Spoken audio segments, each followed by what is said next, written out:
আসসালামু আলাইকুম। মাসরাজ কুকিং ডায়েরিতে আরও একবার স্বাগতম। আশা করি আল্লাহর অশেষ রহমতে আপনারা সবাই অনেক ভালো আছেন। আজ আমি আপনাদের সাথে বিকালের একটি নাস্তা শেয়ার করব। আপনারা এই নাস্তাটি বাচ্চাদের টিফিনেও দিতে পারেন।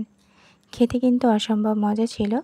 আসুন তাহলে শুরু করি কিভাবে আমি এই নাস্তাটি বানিয়েছি। এখানে আমি মাঝারি সাইজে 2টা বেগুন নিয়েছি। বড় বেগুন হলে একটা বেগুন দিয়ে 3-4 জনের নাস্তা হয়ে যায়। এখন আমি বোটাটা কেটে নিচ্ছি। বোটার সাইডে যে অংশগুলো থাকে সেগুলো পরিষ্কার করে নিচ্ছি।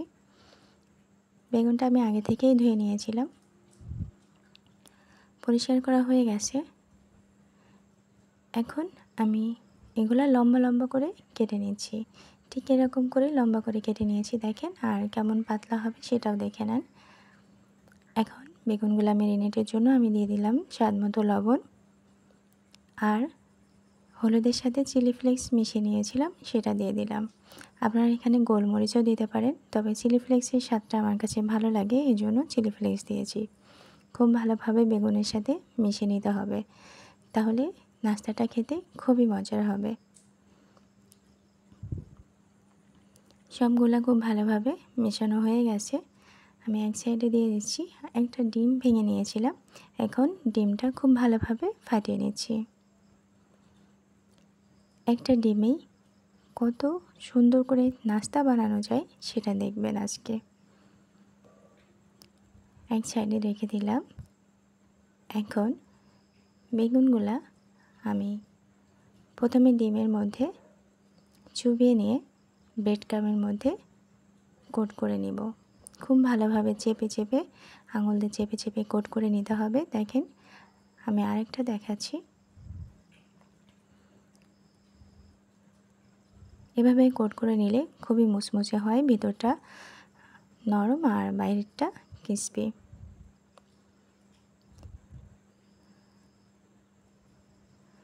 দেখেন কত সুন্দর করে আমি কোট করে নিয়েছি। সবগুলো এভাবেই কোট করে নিয়েছি। দেখেন এভাবে কোট করে যদি রাখা হয়, মেহমান আসলে ঝটপট মেহমানকেও চায়ের সাথে এই নাস্তাটা দেওয়া যায়। সবাই অনেক বেশি মজা করে খাবে চায়ের সাথে। সবগুলো আমার হয়ে গেছে। চুলায় তেল বসিয়ে দিয়েছিলাম, তেলটা গরম হয়ে গেছে।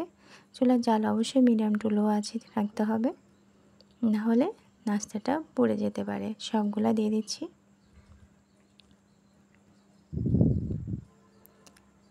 উল্টিয়ে পাল্টিয়ে গোল্ডেন করে ভেজে নিতে হবে।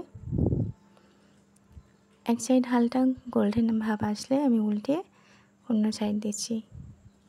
এভাবে কয়েকবার আমি উল্টে পাল্টে দেব। একসাথে যদি রাখা হয়, একবারে ভাজা হয়, তাহলে ভিতরটা শক্ত থাকবে। এভাবে যদি একটু পরপর উল্টে দেওয়া হয়, তাহলে ভিতরটা সিদ্ধ হয়ে যাবে আর ক্রিস্পি ভাবটা আসবে।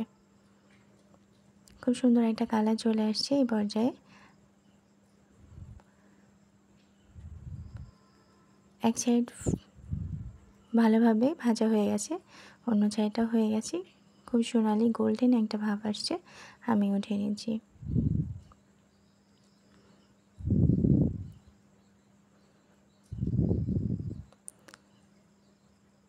আমি প্রথম ব্যাচটা ভাজা হয়ে গেছে, আমি দ্বিতীয় ব্যাচটাও ভেজে নিচ্ছি একইভাবে।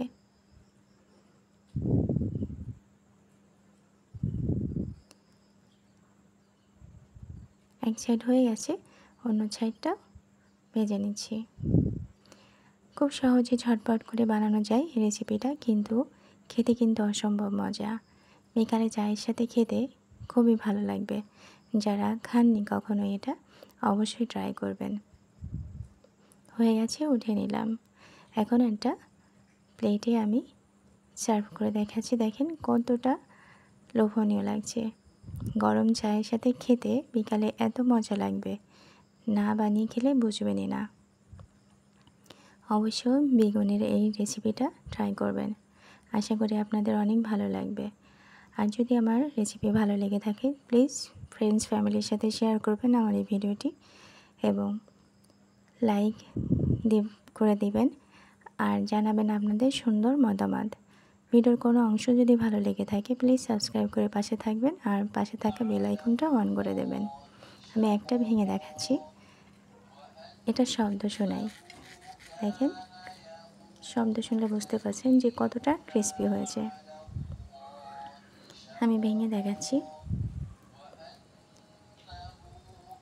ভিতরটা একদম সফট, পুরোপুরি সিদ্ধ হয়ে গেছে।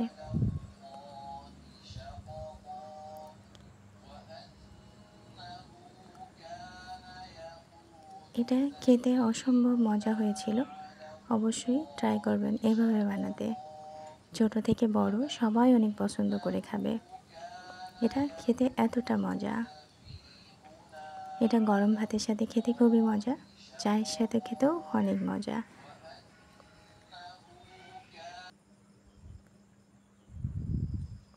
আশা করি আমার এই রেসিপি আপনাদের ভালো লাগবে।